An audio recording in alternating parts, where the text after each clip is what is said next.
Este programa contém cenas inadequadas para menores de 12 anos.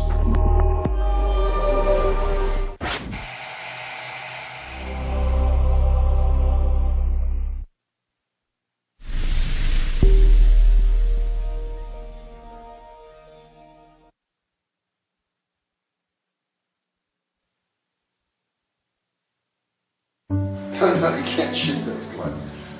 Yes, it's trumpet. This is private. This is not part of the show. Okay. Out of the way.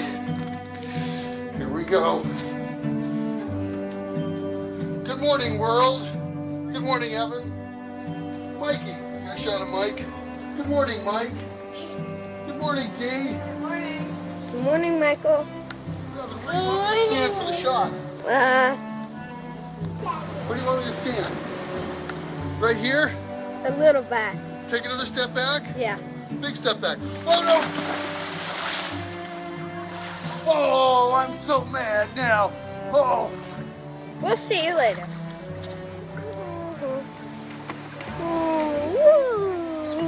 Look at the sky. Okay, I'll interview Okay. you, Mom. Hi. How do you like the trip? I love this trip, but I don't love it more than you. Are you sure? Yeah. Paradise. I like paradise. Where's Daddy? Dad, Yeah? what do you think about the trip? Well, I'm really glad you asked me that question, Evan. 'Cause I like this trip so much. You know what it makes me do? What? It makes me want to jump right over you. Whoa! Very impressive. Yes. So now we're going to get the house. There's Michael's room. And we're getting closer to Michael, the sleeping baby. How do you like the trip, Michael? So now you have me, your cameraman. Am I good or am I bad? Or I'll have that in 5.5 seconds.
In my room in my boarding school when my dad called me and told me that Evan had jumped out of his window.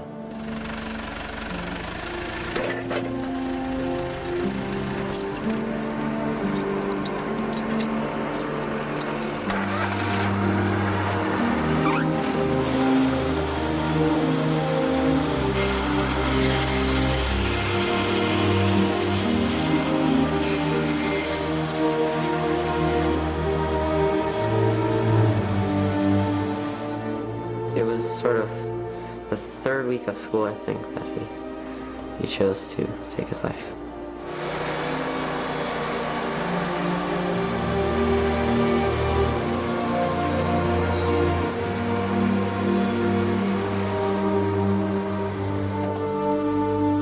I went into my mother's room and I realized the sentence that had to come out of my mouth. I had to communicate to them why I was coming in there and why I was reaching out for them. And, I had to say, Evan's killed himself.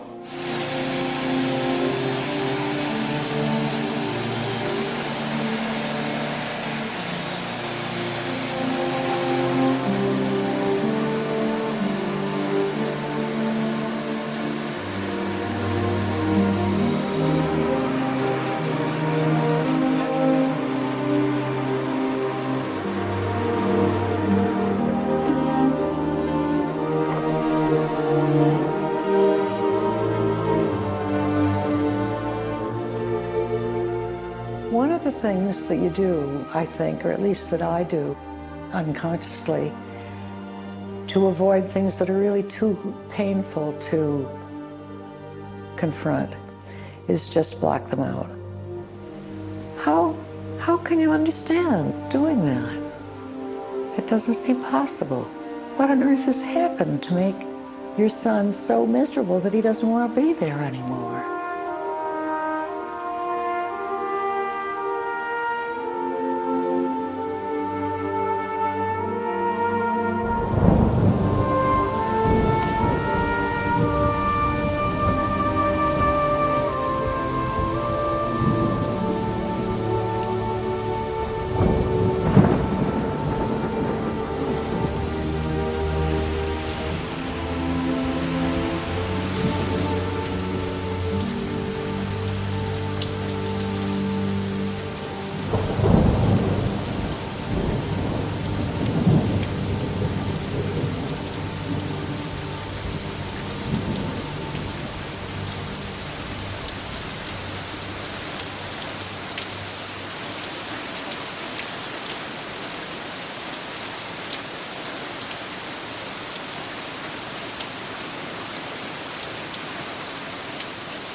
We'll never know what was in Evan's head the night he killed himself.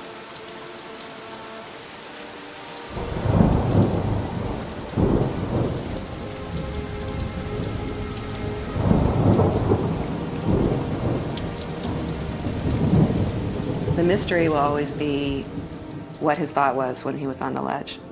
As he put one foot over the window and made that decision. Maybe he started to realize that his mental illness was so powerful and that he couldn't win. He that raised up Jesus from the dead will also give life to our mortal bodies. In the sure and certain hope of the resurrection to eternal life through our Lord Jesus Christ, we commend to Almighty God our brother Evan, and we commit his body to the ground, earth to earth, ashes to ashes, dust to dust. Amen. How is it possible that I found myself at his funeral, holding my baby for the last time?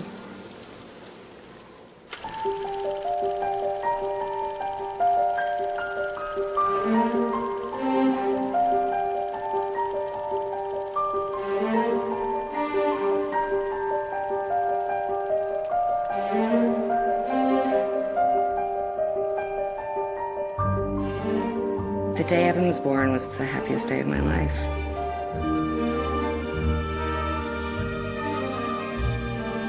It's indescribable.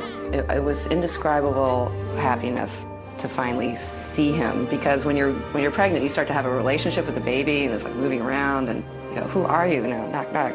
Who's there? And then he comes out, and Evan was particularly pretty. I just fell in love with him right away.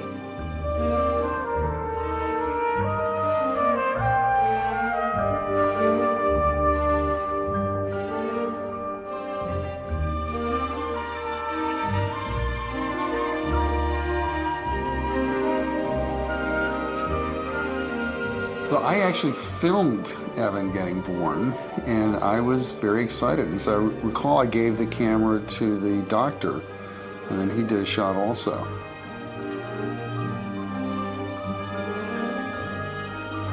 I was 26 when Evan was born. Hart was 42. He already had a son from a previous relationship, but Evan was my first. Hart and I are filmmakers, and at that time, Hart was shooting away a lot. He was gone a lot of the time. So Evan and I ended up being alone together. He was young, I was young. We were like these two little creatures, trying to help each other out a little bit.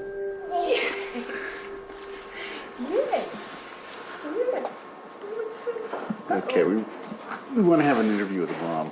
So, Mom, what do you think about your kid? Kid? Oh yeah, this one. Well, I think that it's really just the most special thing to give him big kisses. Really, I think that's the best part of it all. I remember the first time I met Evan. Dana had come home from the hospital. I think I had actually been away with my mother while he was born, and my dad came and picked me up at my apartment. I was living on Mercer Street with my mom, and he said, "We're going to meet your little brother." There's this photograph of me taken during my first encounter with Evan, and my expression sort of sums it all up. It's, what the fuck is this? Sort of holding this baby in my arms thinking, you know, where did he come from? So who's your brother? Nicky. Do you like your brother Nicky? Yeah. So how old are you, Evan? I'm old. I'm older. You're older? How old? Way old. Look at Daddy. Look at Daddy's camera when you say that. I'm way old. You're really old? How old? Way big old. Are you big? Yeah. How big are you? Real big? Big as a dinosaur? I remember his first word that he used over and over and over again was no. And we used to joke it was no because he heard the word no so much, because as soon as he was walking around, he would get into everything.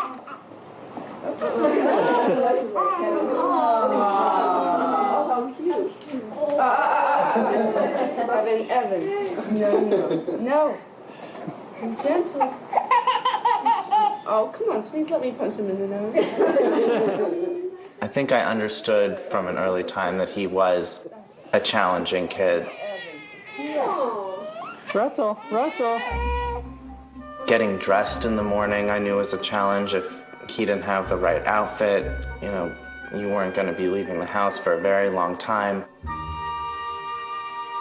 One summer we were in Nantucket and we were trying to leave the beach at the end of the day, and I think it took us 45 minutes to get the towels in the baskets and start walking home from the beach because Evan wanted the towels to be folded a certain way and put in the basket a certain way, and if they weren't, he would dump them out in the sand and he'd say, start over. That was his big phrase. He was a perfectionist, and this persisted throughout his whole life. If he wasn't absolutely the best at something, then he would get frustrated. And discipline was pretty much impossible. I mean, the way we used to handle it is we would say, okay, so you have time out. We put him in his room. Well, you put him in his room for time out. It's like, you know, Keith Moon in a hotel room. You know, the TV sets out the window, bookshelves are, you know, crashing over. And you come in and it's like totally destroyed. And do you think he's at all, you know, feels bad about it? No, it's like, okay, so put me in prison. I want to go to prison. There's no doubt in my mind that he had psychological issues. I guess the best way I can describe it is he lacked emotional shock absorbers. And because of that would react to situations that you and I would see as insignificant in a really, really big way. Well, really, it was almost like there were two Evans.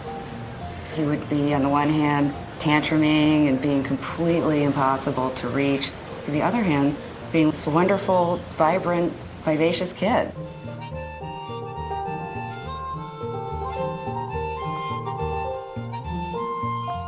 Hello. Hello. What's your name?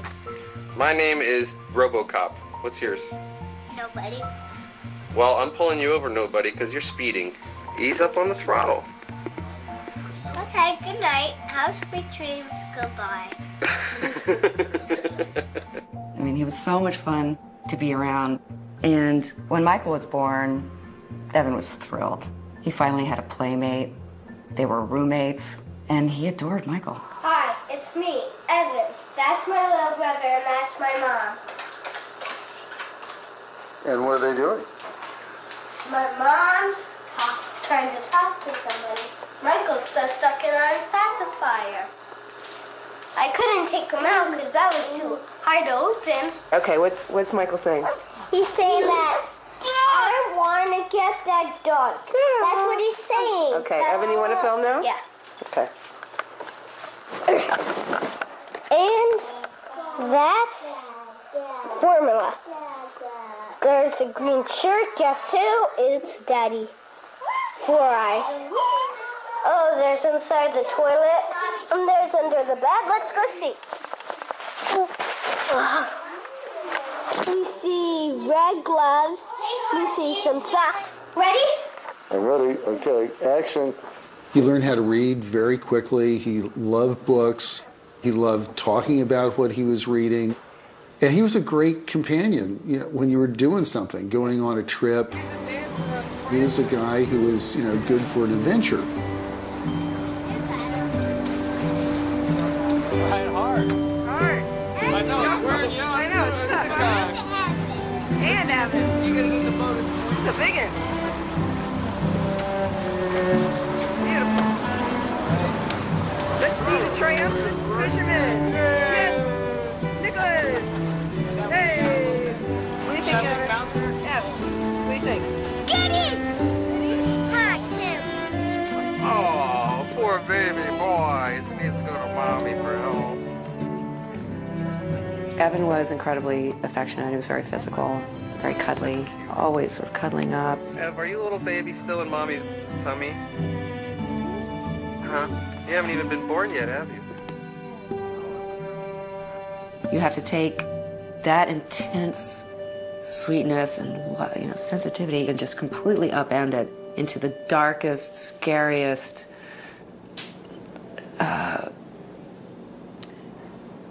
scary. That's all I can say. Scary person, scary soul, the darkest of souls. When Evan was in kindergarten, I got a call from the after-school teacher. She was really concerned about him talking about suicide. I met Evan when he was 5, and he came to our program, Performing Arts School, and he was probably the cutest kid I've ever seen. You try not to have favorites, but sometimes it just happens, and he happened to be all the teachers' favorite. He was just one of the most loving, creative kids I've ever met. Very righteous, and everything had to be fair. And if someone was giving anyone a hard time, he would be the first one to break it up and say, do you think that was fair? It wasn't fair. But when he was 5 and he was in the younger group, he was obsessed with dying. Jumping out the window and saying, I'll kill myself. And he said a relative had done that.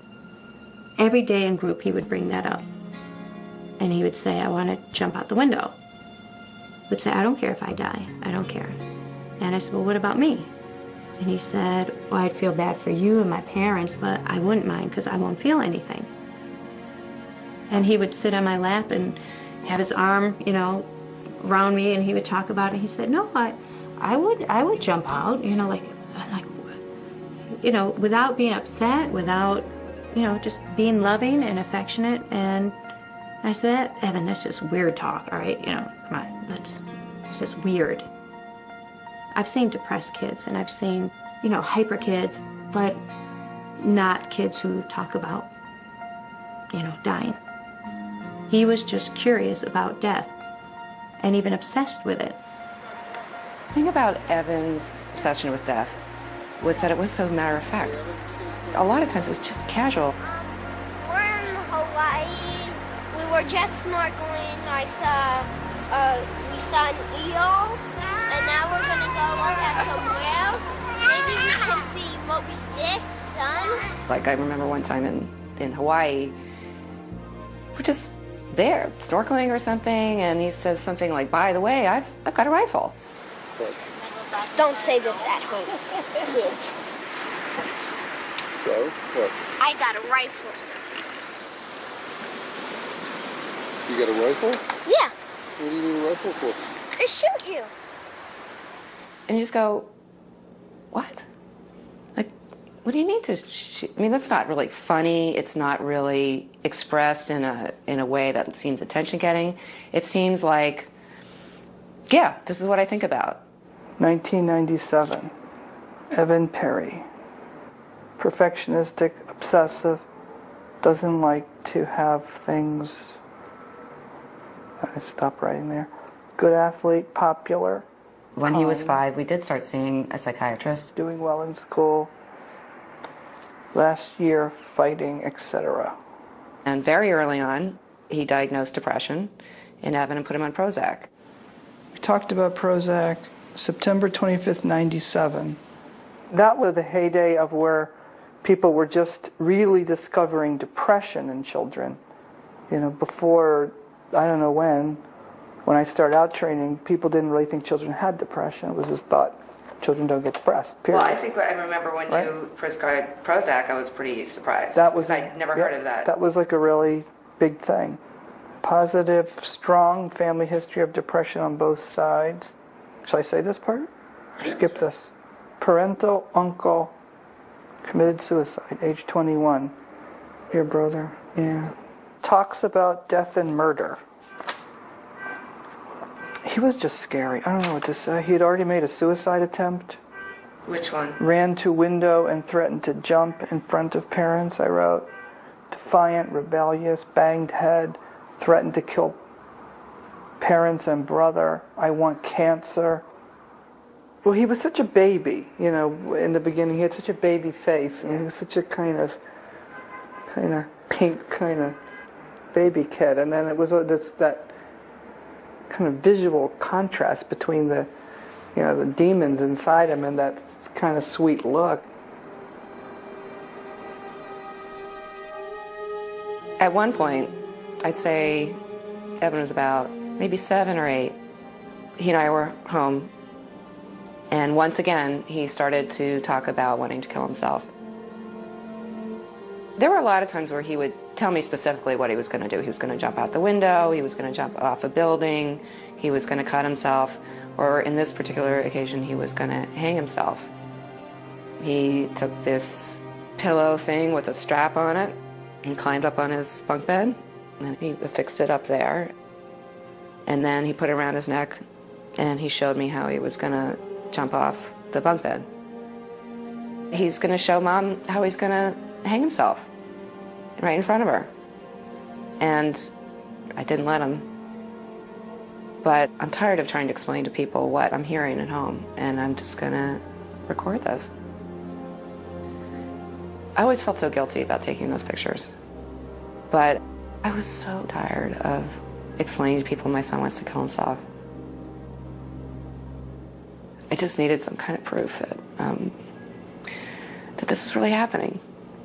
Because it was so impossible to believe.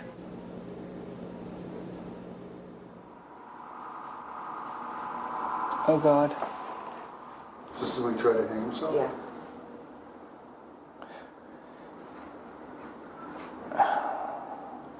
You know, there was a idea that children could not be suicidal because they didn't understand that death was irreversible. I never really felt like I knew Evan very well. He was the scariest kid I ever saw in my life. I'd never seen a kid who had been was this intent on death. It felt to me always like there was a mask or something there. And I remember that look going over him, that unreachable look. When Evan went through a mood swing, his whole body changed. His face changed, his physical attitude changed, his ability to communicate changed. And you literally saw it in his face. He became unreachable. Hart and I started to call it the fugue state. You sort of go like this. The physical change would be like a slackening of his face. It just wasn't engaged.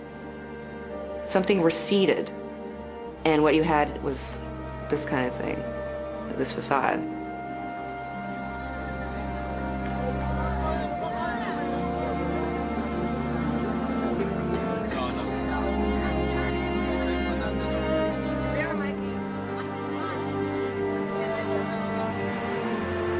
Some whales are real curious. They come right up to the boat. Some whales turn the other cheek and leave, essentially. There was a tone of voice that went along with it, too. Very flat tone of voice. They look like orcas. Where'd you see the whale? Yeah, it's not supposed to happen. Pretty exciting seeing the side of the whale, wasn't it? Yeah, it was. Well, they weren't flying. He could be very sullen. Yeah. Oh, what do you mean? Yeah, I am. 5. This is a 6. This is pretty exciting for He definitely acted like a teenager at a very young age. You hungry? Yeah, I want a peanut butter sandwich.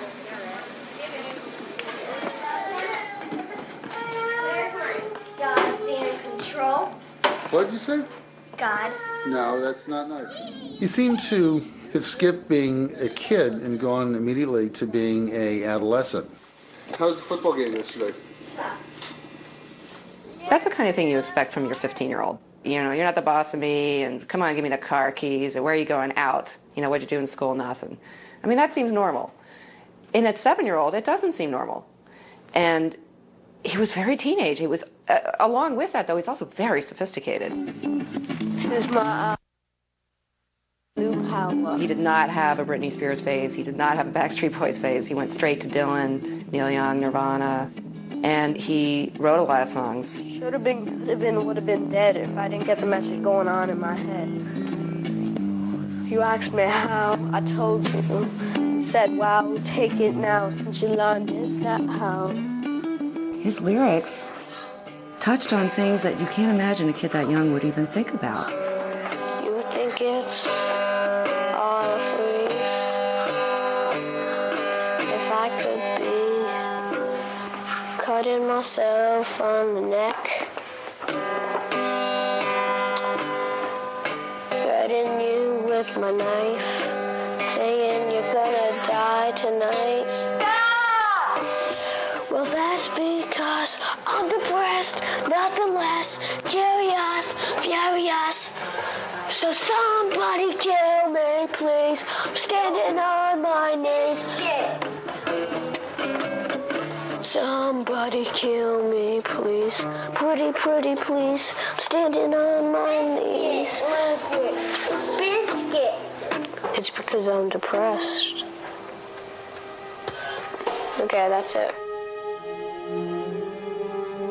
When he was maybe 8 or 9, he kept a journal, and I saw it and took it out and started reading it, and there were these poems in it essentially saying, I'm prepared for death, I'm not afraid of death, these really deep poems. And I was probably 15, 16 and going through my moody phase, and I remember thinking, wow, these are thoughts I'm having right now. I felt there was something really powerful going on in his mind, that he had a sensitivity and maturity that was way beyond his years. There's one play that Evan wrote, and his character was a depressed kid who just saw the negativity in everything. Hey, kid. Yeah? It's not raining anymore. Just give it some time. Just give it some time. We'll start up again. When he was 10, he said, let's do a play about someone dying, a boy dying. I said, well, what kind of story is that? He said, what? It's a story about a kid dying and all his friends, and they miss him. How am I supposed to live without you? You're my big brother. Who's gonna take care of me? Walk me to school. Calm me down when I'm upset. Please, don't leave me. We'll be there for you. It will be okay. I'll walk you to school. I can't leave him! Evan came up with a story that didn't make any sense, just someone died. And, that they cry. You said you would always be there for me. Well, I need you more than I ever have right now. I think he wanted the play to be about the boy dying, which obviously was his character, and to be able to see it in a play that everybody loves him. I know that. When you leave, it's like that's when everyone gets together and they miss you and they honor you. He will always be with us. You don't have to look here or in heaven. Look in your heart and he'll be there. So we decided to do the show, and that's when, Evan attempted, or came close to attempting suicide at PS 11.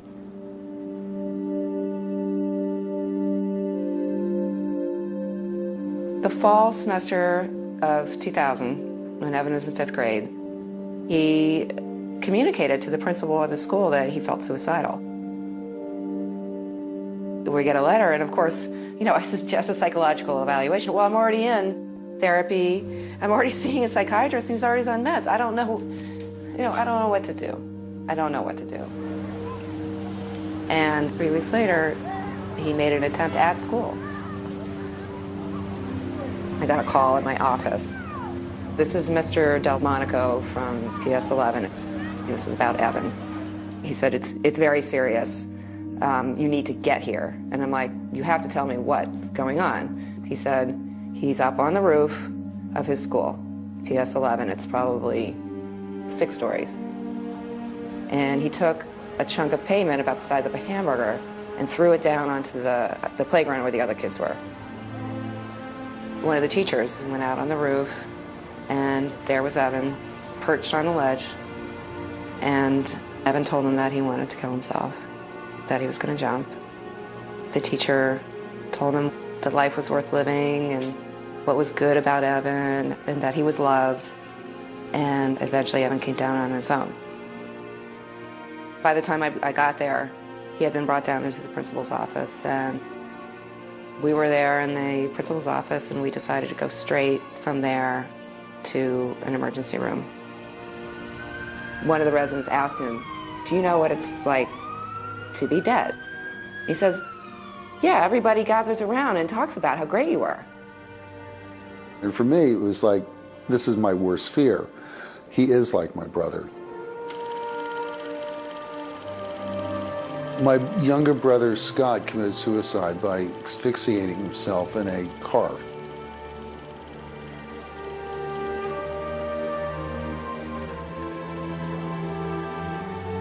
Because of my experience with my brother, I wasn't going to fool around. We had Evan involuntarily committed to a mental institution because we were very, very concerned about his suicide attempt. We took it very seriously. The place he went was called Four Winds. It's outside of New York, and it's a lock-up psychiatric facility. Evan was brought in by ambulance after having an incident at school.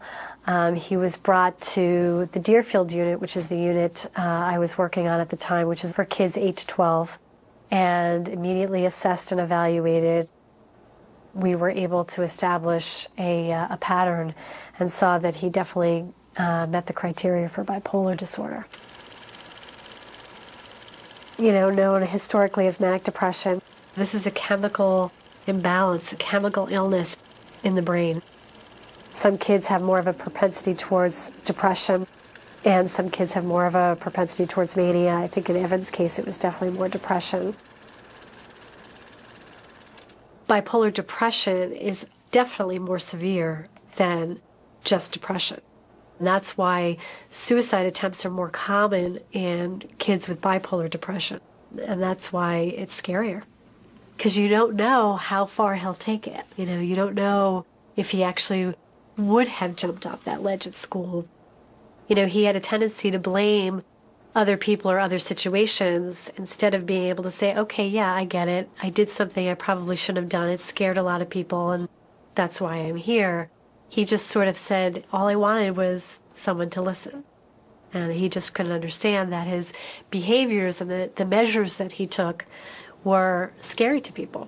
He didn't think that if he went and stood on the roof of school that anything would happen. So when he ended up in a hospital where it's locked down and they watch you every second and you're not allowed to do anything unless it's part of the schedule, and that these other damaged kids and your parents can only visit once in a while, he just broke down. I mean, he just fell apart. He fell apart. He was destroying property on the unit. He was very, very angry. At one point, I remember he drew all over his walls in his room, and we had to have him clean his walls. He also was tantruming a lot. He was angry a lot. He was banging his head and his arms up against a wall. When he was in the throes of a manic episode or a depressive episode, you couldn't reason. And you can't reason with a kid who's bipolar. Visiting Evan at Four Winds was agonizing. Here was a kid who was in a lock-up psychiatric facility for seriously mentally ill kids, and coming to terms with your kid who seemed to have behavioral issues, but he could have just, be like an adolescent, that this is something you go through because he had so many really, charming, bright qualities. Four Winds was a real body punch. Evan was given a variety of medications. Depakote was one of them.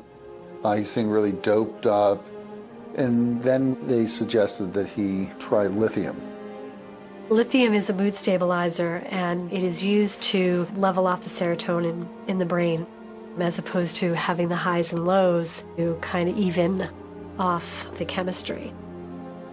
He really did start to respond to lithium. I mean, it was really pretty remarkable. But he was still, profoundly ill. So then the question became like, well, what do we do after this?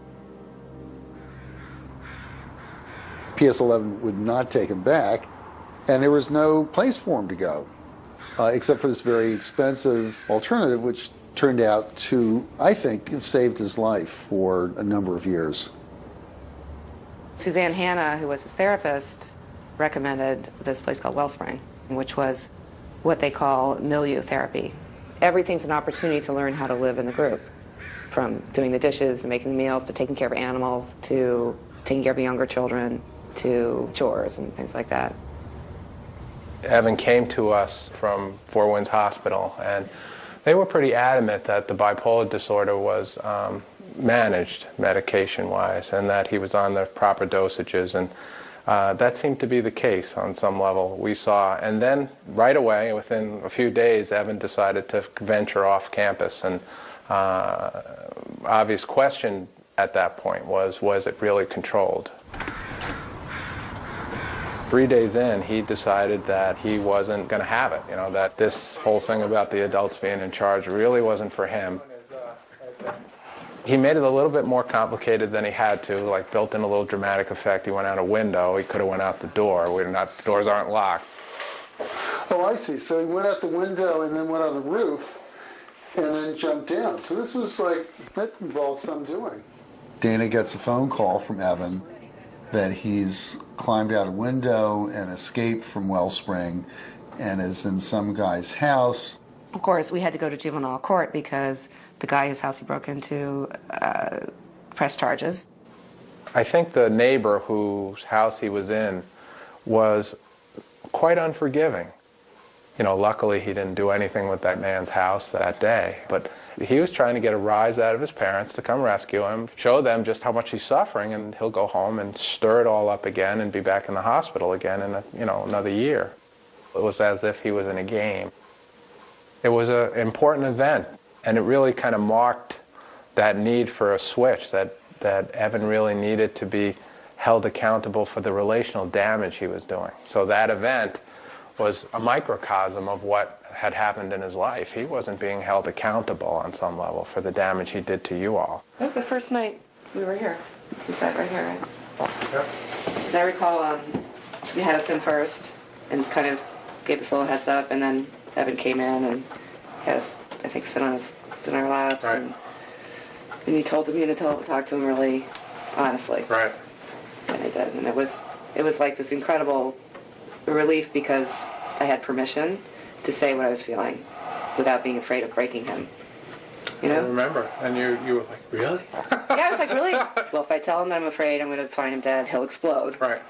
And the world will end, and, you know, all this stuff will come rushing out, and it will be poisonous, and we won't be able to survive it.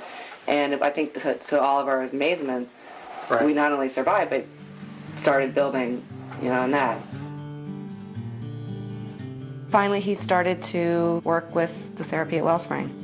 And slowly, bit by bit, he started to come around to their philosophy. We came frequently for, sessions where we learned how to communicate as a family with Evan, with his unique needs. It was like learning a new language. They basically say that children are responsible for their actions. Let's put it really simply. If you make a mess, you clean it up. Whether it's a physical mess, like you've spilled something, you need to clean it up, or an emotional mess. I remember coming here and seeing Evan working on that stone wall over there. For a child to think they cleaned up their mess and they made something a little better, rather than feeling like you were punished or you had consequences or whatever. But in this case, you get to feel like you really repaired something, and maybe it's even better than it was before. I think what happened at Wellspring is that they encouraged Evan to be a boy. I think a lot of their philosophy is to let children be children. When he came, he was kind of running the show. You know, he was in adult conversations, and he would much prefer being with the staff than he would with the other kids. He really needed to be a kid again and just have fun and relax and forget about all those bigger issues. Especially for Evan, who was really acting like such a teenager at such a young age. It was a miracle to see him get past that facade of I'm too cool and to just be pure boy. And I remember a time seeing him at Wellspring playing in the yard with pure boyness, that boy essence, which is what you need at that age. It's a beautiful day, you're throwing a ball with your friends. Early on, I'd say in the first 4 weeks or so, he began to earn weekend passes. So the weekend of Michael's birthday, he finally got released, and he was at the birthday party, and I remember looking at him and thinking, oh, he looks like a boy. I mean, the old Evan would have been too cool, he would have been turning up his nose, he would have been sneering, he wouldn't have in a million years let the clown paint his face, okay? Never. He allowed himself to be a kid.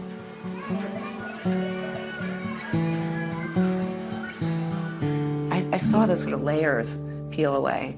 And a lot of it had to do with how strict the counselors were. They weren't having it. Evan could try to talk his way out of anything. And Dan's just saying, I'm not going anywhere. Remember, bipolar disorder is not just a disorder of mood, it's a disorder of judgment. And for kids, that's so debilitating if the adults don't hold them close and make them responsible. What he needed to know is that you guys were in charge, and then he could build from your judgment.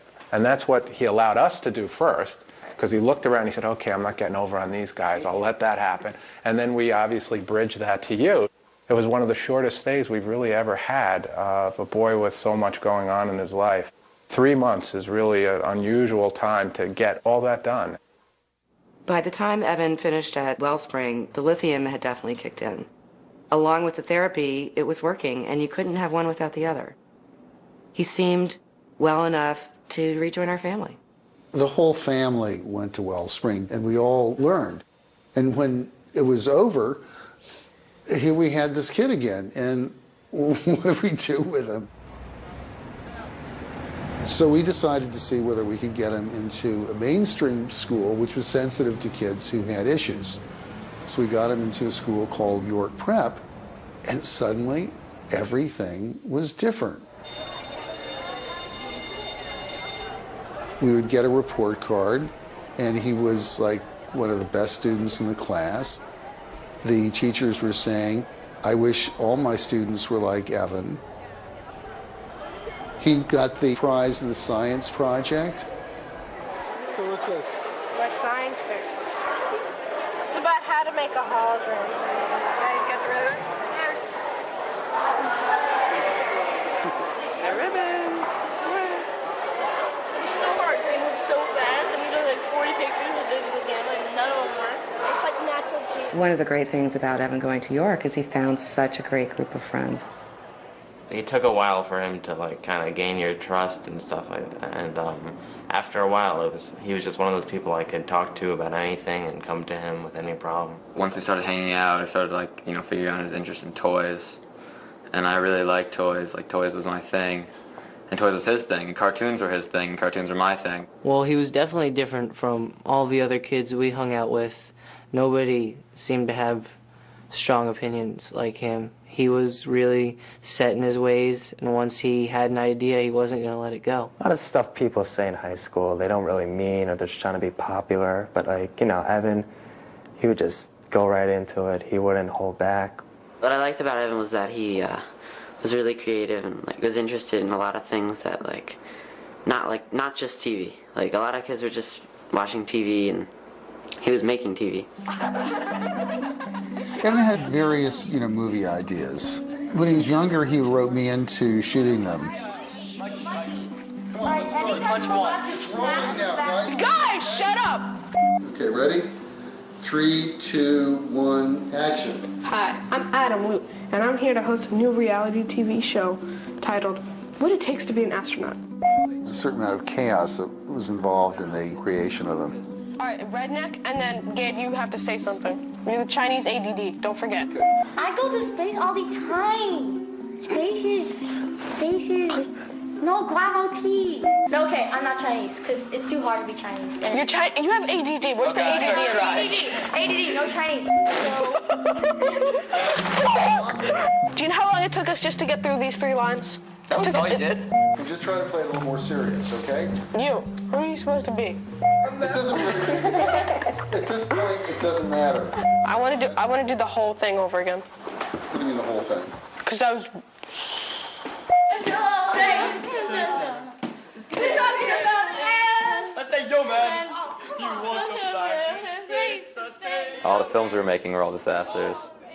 We always got too excited about them because like we'd have microphones, we'd have a nice camera, and we'd like talk about it and talk about it and talk about it, and then we just wouldn't finish it. There was a summer Evan went to the New York Film Academy and asked me to be in one of his movies. The assignment was to shoot in black and white and no sound. He made a movie about me waking up in a world with no sound and no color.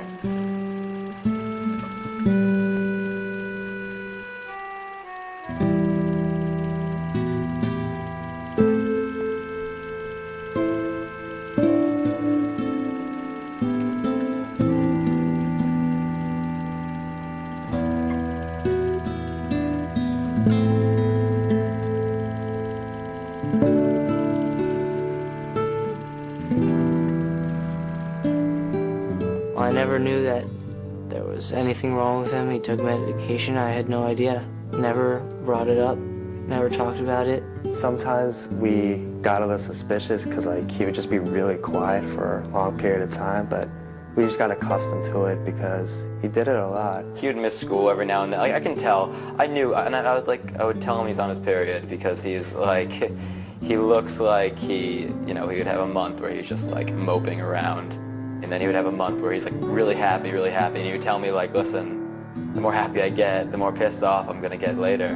One time, I think, going out to the roof, I remember him sitting on the ledge, and it really scared me, and he just seemed to be completely fearless, almost willing to just walk on the edge, and I really yelled at him, get down from the edge, that's not something you do, and he kind of distanced himself like that, it's almost like showing me I don't really care. We talked about it a little, but he always sort of brushed it away, and he sort of said, but I'm over that now. And we all thought he was pretty good, and he always acted really great. There were no real signs of any real depression or anything. I was totally optimistic about his health and the direction that he was going to go.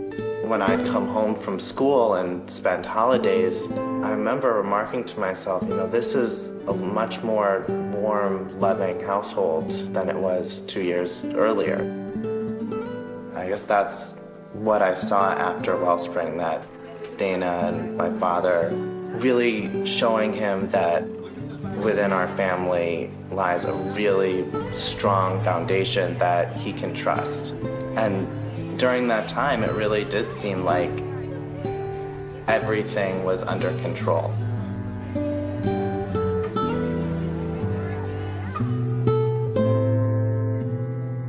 As the years went by after Wellspring, and he continued to be the top student in his class, he continued to have good friends, that there weren't any big issues, I thought that maybe he was cured. You know, maybe he's going to have a life. You know, I'd go with Evan to visit his older brother at college, and Evan was like looking at college and thinking, well, I can do it. I can have a life like this. You know, as the years proceeded, I was not thinking that maybe the telephone was going to ring. I was thinking that, hey, this kid is different from my brother. He's got a shot. My brother, there'd never really been a diagnosis.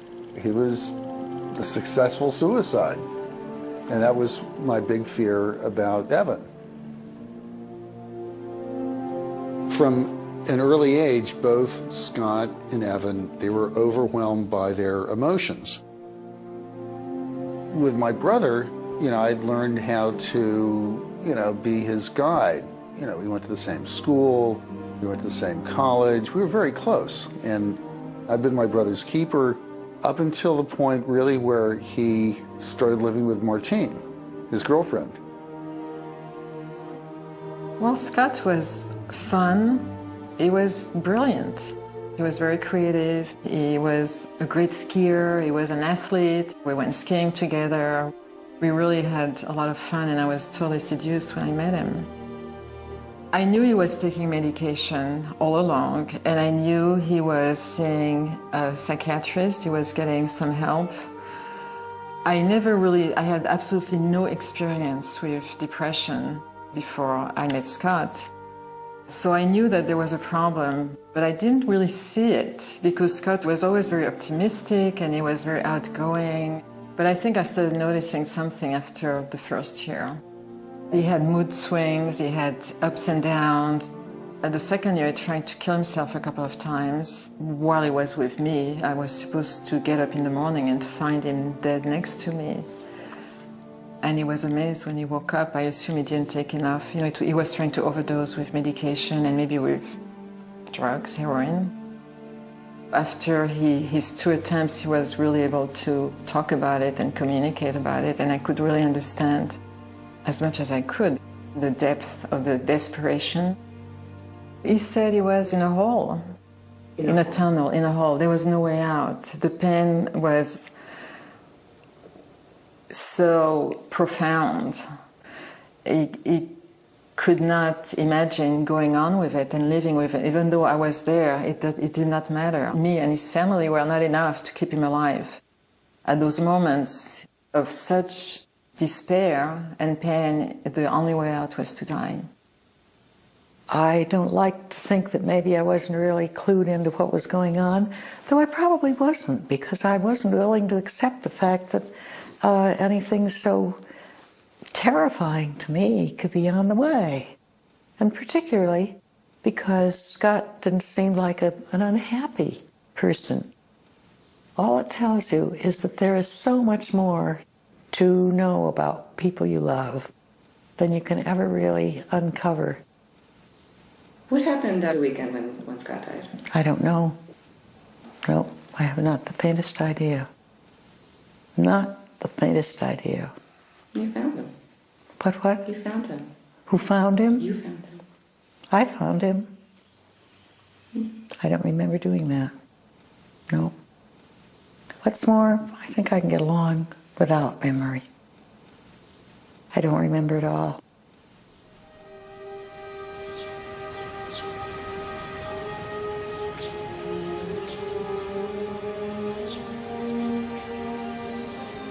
I think it was a Saturday.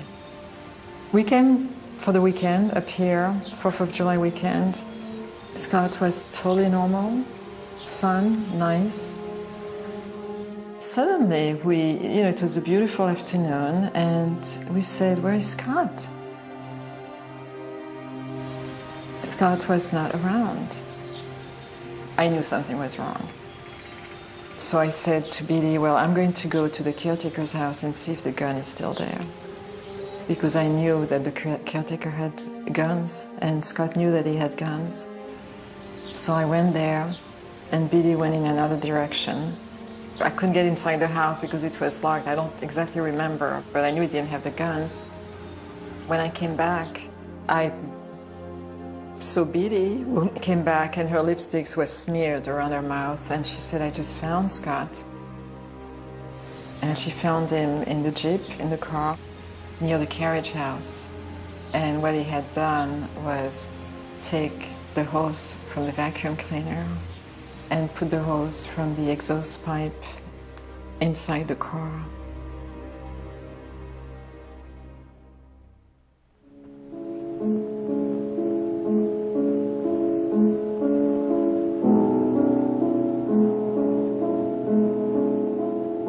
When my brother died, I decided to make a film.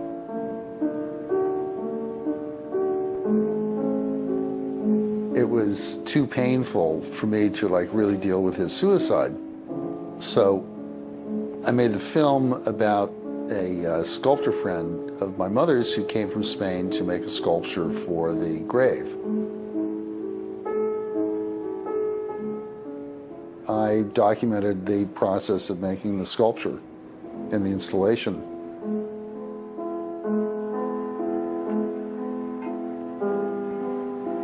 I thought that maybe in the course of making the film, I could find some meaning about my brother's suicide.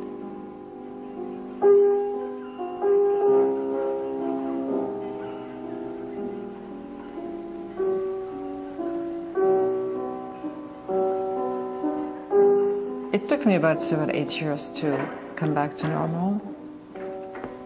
I was mutilated when he died. I was mutilated. Half of me was dead. Completely dead.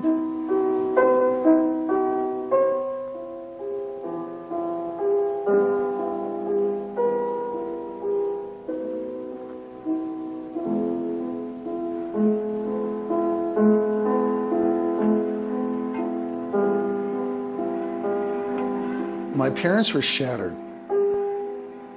It was like broken glass, shattered.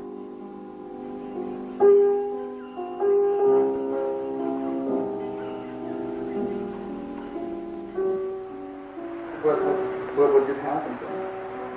Well, he obviously committed suicide. Why do you think he did? Why did he do it? Well, he was in a terrible state of depression. What brought on the depression, I don't know.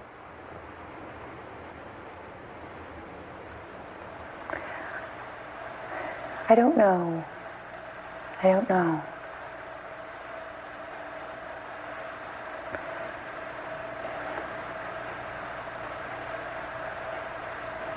I can't tell you.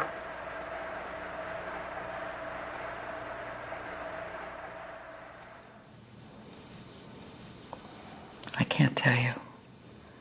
I can't tell you. The words don't exist to tell another person how destroyed part of you has been. They just don't exist. I can't tell you, but I can tell you that it's something you never recover from.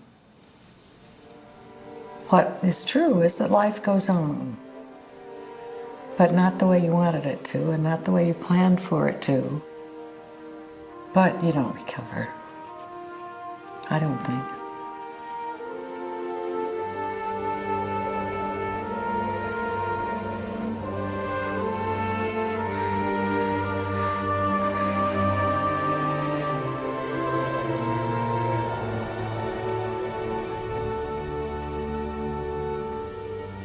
I thought if Evan was going to kill himself, it'd be similar to my experience with my brother. It was like a slow decline. But Evan seemed to be actually doing pretty well. Hey, well, dear me. Light Yeah.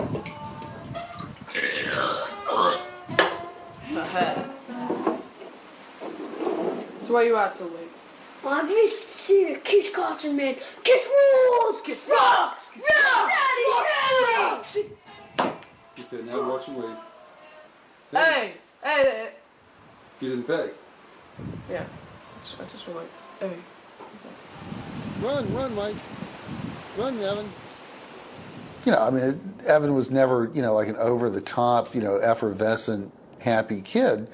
But from all the markers, is he getting into trouble? No, not at all. Can you do the fish? Fish! Like this? I could do the snake. I can do the seashore. Have we seen the police? And we certainly did see the police for a number of occasions before Wellspring. No police. I got you. Take it with me. Evan was doing so well. It was like a miracle. You couldn't believe it. You just couldn't believe it. Is this the same kid? I mean, here he is, and he's growing, and he's popular, and he has these lovely friends, and they have a wonderful time. Suddenly there's hair there, and his jaw gets firmer, and he's taller than I am, and he's a man. He's a young man. Very handsome, very popular with the girls, but not really all that interested in them. His voice went from like this to this. Like, you're in the shot.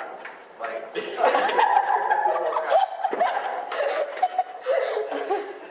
let's worry about the door shot. Let's do that when I'm not filming. Alright, do the shot. You know, like, after he comes in, we can do that all the time. He really hated being sick. We were like, did you hear us yelling outside? We were like, Evan! 3E, 3W, whatever. He didn't want to be different. What teenage boy does? Yeah, so I'll see you guys there. I just have to wait. Okay, it's just Angela's around the corner. Alright. Bye. I'll see you soon. Bye. Oh my gosh, what? Oh, are we talking about this again? Evan supplement. He's like, I'm not like that anymore. Are you better now? Yay, high five.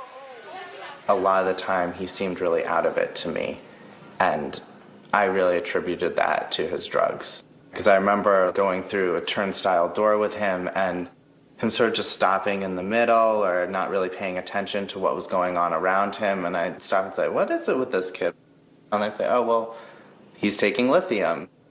We had been talking for a while about trying without the medication because it made him tired, it made his mouth dry. It was really something he didn't want to do. So we said, okay, you know, you really want to try this? And he really did. And the doctor said, okay. So he gradually went down in the lithium dose over a course of 4 to 6 weeks. March 30th, 2005. Lithium 0.56, now subtherapeutic. 1,200 milligrams, didn't take meds for a few days, became, quote, more talkative. At first, decreased lithium was difficult, now fine. He feels better on lower dose. After a while, I wasn't even that convinced, you know, that he really was. I mean, I knew he was bipolar, but he seemed so fine. Also, I remember we talked to him head on.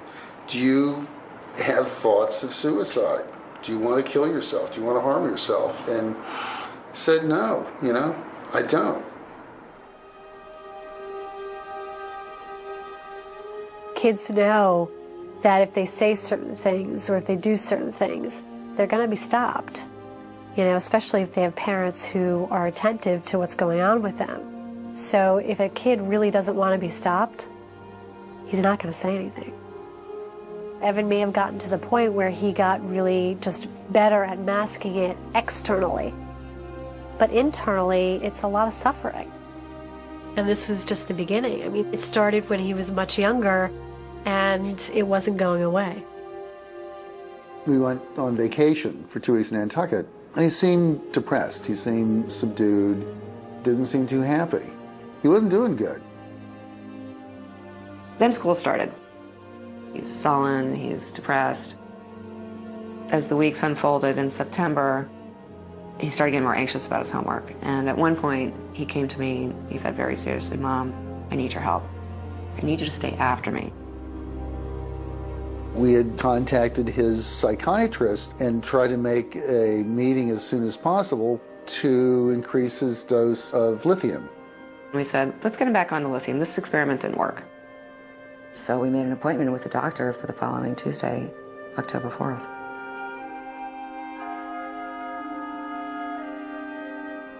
We hung out with him that Friday night. We went to another teen club, me and Nick. We invited Evan to go, but he just didn't want to. I mean, it might have been his curfew or whatever. He just didn't want to go. And we didn't think it was that big of a deal. We were just like, whatever, he wants to go home and chill. So there's nothing really beforehand that we could have seen. I think if someone is that sure that they want to do that to themselves, they're going to hide it from someone, you know?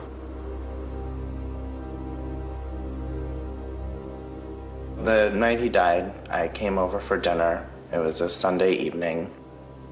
We're all eating together, and I know Evan had some homework that was unfinished, and he was being a little obnoxious about not wanting to do his homework and started putting his feet on the table, and, you know, his mom was nagging him about his homework. And they had a tiff, and he was mad.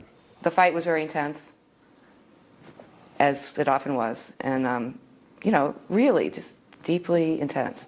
I was doing the dishes, and I was hot, you know? I was tired of this. And he goes up the stairs, and he said, "Mom, I hate you." And he shuts the door. He locks it. Leaving that night, I didn't think anything of it.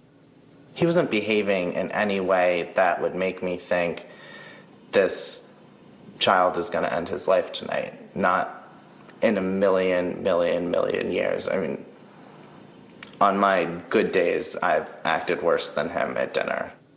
By this time, it was around 10 o'clock, and I went into our bedroom with Mikey, and we were both reading. Just reading for a little bit, and I go to check in on Evan, and he's unlocked the door. I go in, he's sitting in his underwear on his bed with his computer. And, you know, I came over, and I said, "Well, how you doing? What's happening?" And he said, "I'm fine, Dad, I'm doing my homework." At his computer, it looked as though he was doing his homework. So I go back to read with Mikey for another 5 minutes, and, you know, it's Mikey's bedtime. So I bring Mikey into the room, and Evan's not there. I immediately thought that he had jumped out the window. But it was an air shaft, so you couldn't really see anything. Mikey shows up with this little pen light, and I shine it down the shaft, and I think I see something, but it's hard to tell. And I'm starting to, you know, feel pretty concerned at this point, and I run downstairs to find the super, who had access to the air shaft. I guess I was downstairs and about to recline and watch TV, and I was half asleep, I guess. And nothing unusual, I just heard a noise. And I thought nothing of it. I thought maybe the girl upstairs dropped something. Nothing. And I guess, I don't know how many minutes later, somebody came banging on my door. We were with Roger, we had the light, I had a cell phone and keys, and we went through this labyrinth some kind of way, and Hart got there first, and Evan was there, and he was on his back, and there was blood. I thought he might be alive, but I felt his pulse, and he wasn't.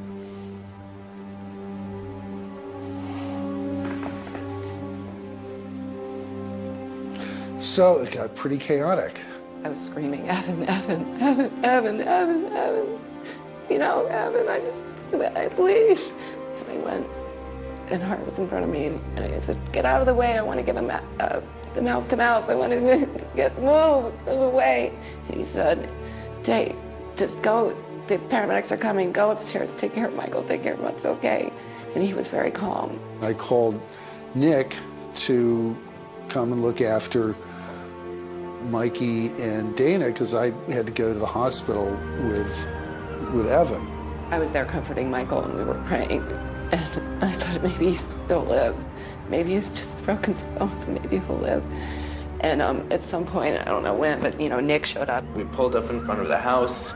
There were police cars outside. It was like, this is fucking real. This is real. And I walked into the apartment and there were police officers downstairs. They looked at me and started approaching me to say, who are you? And I pushed them out of the way and just ran to Dana. And Michael, what's so amazing is he kept saying, Mommy's gonna be okay, Mommy's gonna be okay, Mommy's gonna be okay, Mommy's gonna be okay. And we're just holding each other, and then, and then Hart called, and I just knew immediately what happened, that he was dead. I just couldn't believe it. So then Gene drove me to the hospital, and he was at St. Vincent's where he had been before. And I was taken into the room where he was on the stretcher, and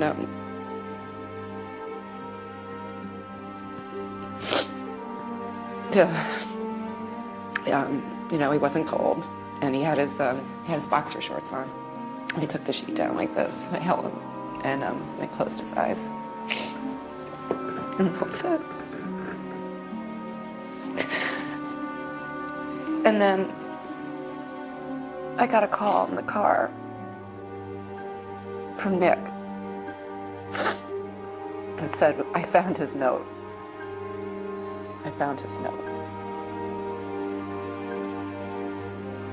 I remember the officers asking me whether there was a suicide note, and I hadn't even thought about that, and we looked around his room and there was nothing, and then he pointed to the computer and opened it, touched the screen, and sure enough, a letter came up.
To be honest, the gist of the letter was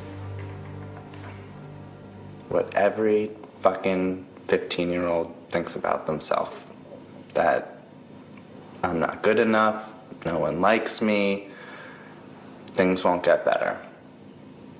The difference is, Evan felt that 20,000 times stronger than any normal 15-year-old, and he believed more strongly that things wouldn't get better and that there was no future, and living was too painful, too difficult, and death was his only answer. But it was, verbatim. I could have checked off that list, and if he had showed me that note before he made his decision, I could have gone through it with him and said, thought that, thought that, thought that. I realize they're all untrue for me. They're definitely all untrue for you. And some of the qualities about yourself that make you feel different right now, you're going to learn in 5 years that those are your best qualities. And those are what set you apart from people and make you interesting and attract others to you. But that opportunity did not arise.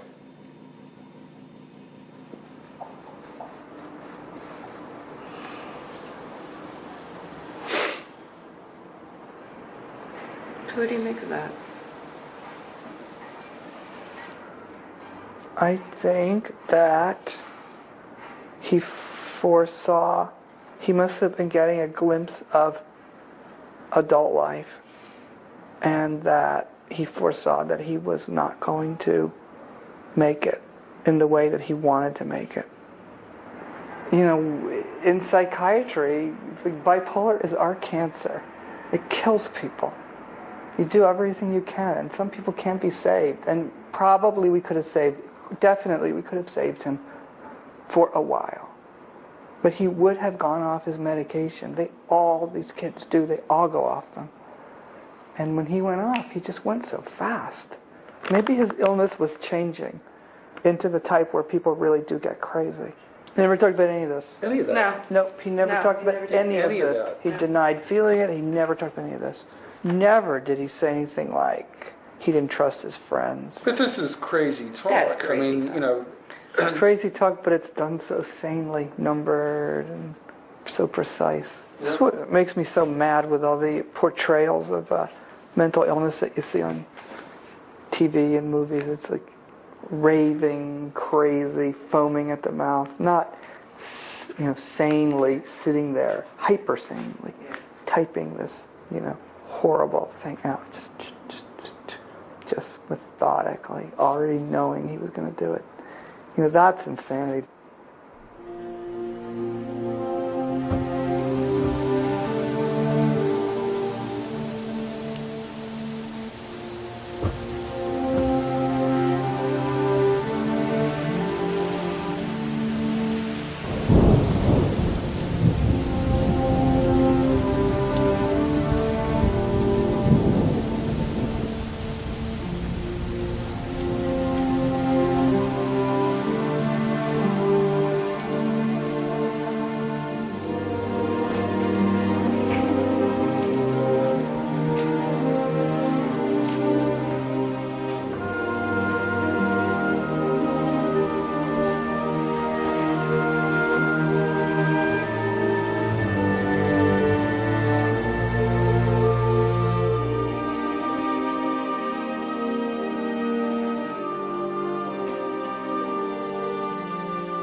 On behalf of the congregation of this church, I would like to welcome all of you who are mourning the passing of Evan today. This is a place... When I went to Evan's funeral, I felt that I was going through the same thing again. It was like a repeat. It was the same church. It was the same family. It was that little boy 35 years later. And Biddy was with me, Scott's mother, and Evan's grandmother, and Hart's mother was sitting next to me and hanging on to me. And she would say during the ceremony, she would say, Martine, why did Scott die? Why did Scott kill himself? And, she knew that she had a son who committed suicide and who died, but she could not remember.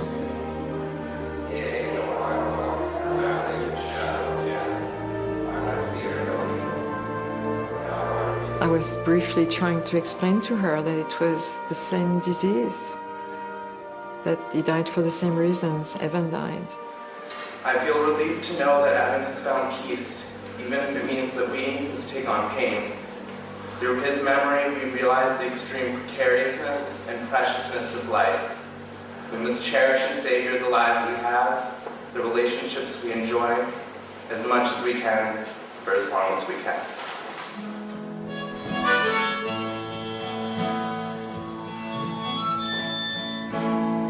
May God bless and keep you always. May your wishes all come true. May you always do for others that others do for you. May you build a ladder to the stars, climb on every rung, then you stay. Forever young. A lot of time before I go to sleep, Sometimes I can't help but think about him. You don't want to, like, make everything depressed by talking about it every day, you know? But it's always there, you know?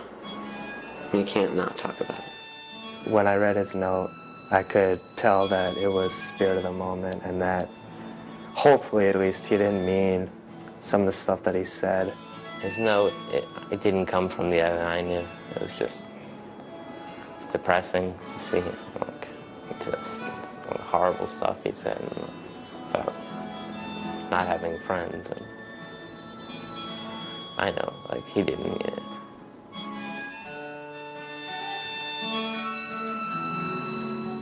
May you stay forever young. Into thy hands, O merciful Savior, we commend thy servant Evan. Receive him into the arms of thy mercy, into the blessed rest of everlasting peace, and into the glorious company of the saints in light. Amen.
They forgot to dig the... You had everything but the hole.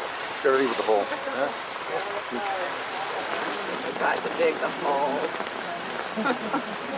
Well, anyway, who would have told them where to do it? I don't know how these things work. I don't know, you know. Somebody has to mark out where to All right, we'll be. do it. We'll do it. Oh, you.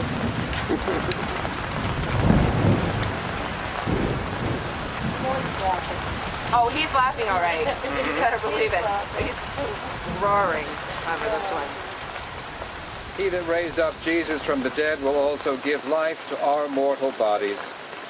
In the sure and certain hope of the resurrection to eternal life through our Lord Jesus Christ, we commend to Almighty God our brother Evan, and we commit his body to the ground, earth to earth, ashes to ashes, dust to dust.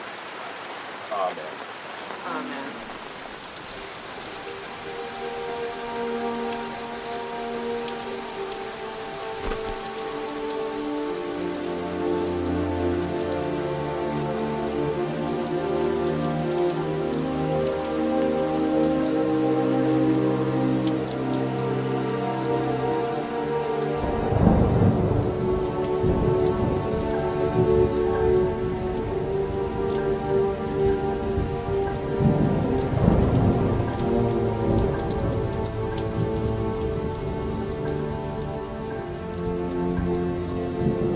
When somebody is that deep and far into depression and such incredible pain, there's nothing you can do.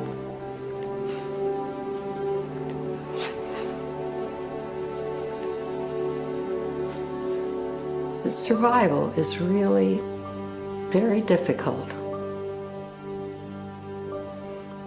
But anyway, you do the best you can. What is there? You know that. There isn't any choice. If you found one, believe me, dearie, pass it along. Because there is no choice. There isn't a choice to cope. There isn't. I have a family. and I have people I love and people who love me, and you really have no choice but to get up and put one foot in front of the other. And basically, I think the thing that I think about most is I just can't believe it. I can't believe this. I can't believe it. I can't believe I'm sitting here. I can't believe that that I gave birth to this boy and raised him and buried him. I can't believe it. It's just a sense of disbelief. I don't know if I'll ever really understand that it's true, that this really happened. I can't believe it really happened. I mean, tell me it's a dream. I can't believe it. I can't. And I can't believe that the days continue to go by and that the world continues to rotate without him.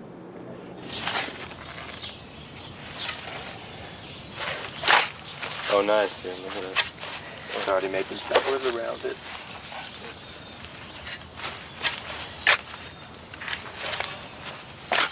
This is the ground again.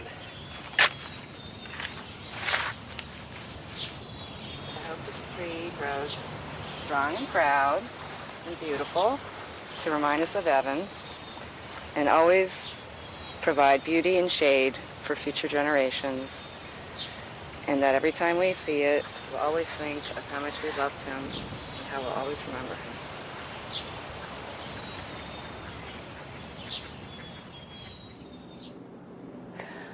That's the part that is going to, I guess, change, which is that as time passes, I'll begin to believe that it's true, and that basically what I have left of him is the 15 years that we had, and that there was beauty in that, and joy, and that maybe there's a lesson, or maybe we can learn something, or communicate something. But in terms of coping, it's just, it's our choice. I don't have a choice. There is none.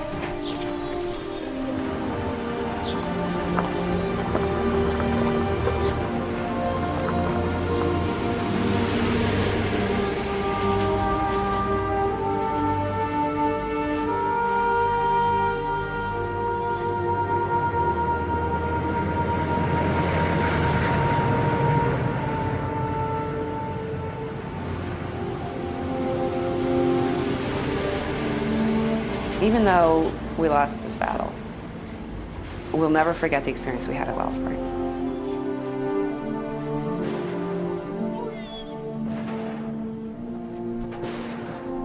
I volunteered to make beams for the barn at Wellspring. I had a farm and sawmill, and it was a way of giving something back to Wellspring that had given us so much.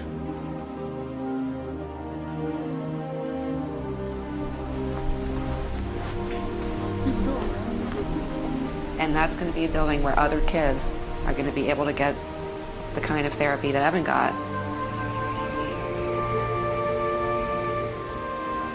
These beams here, these are ours, all the side beams, and look at that inscription over there.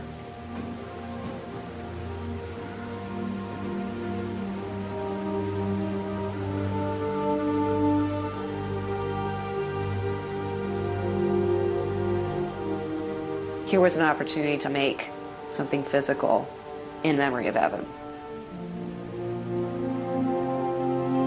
People can say, well, who's Evan? It doesn't matter. What matters is that,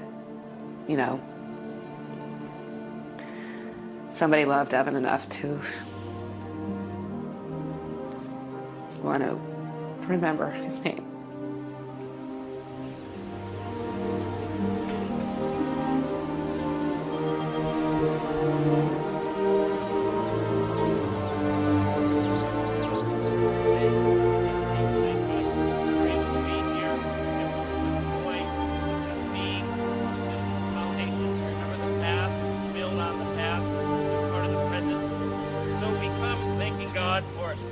has blessed for the sacredness of this land, asking that God will continue to watch over everyone who works here and all those who have been part of it.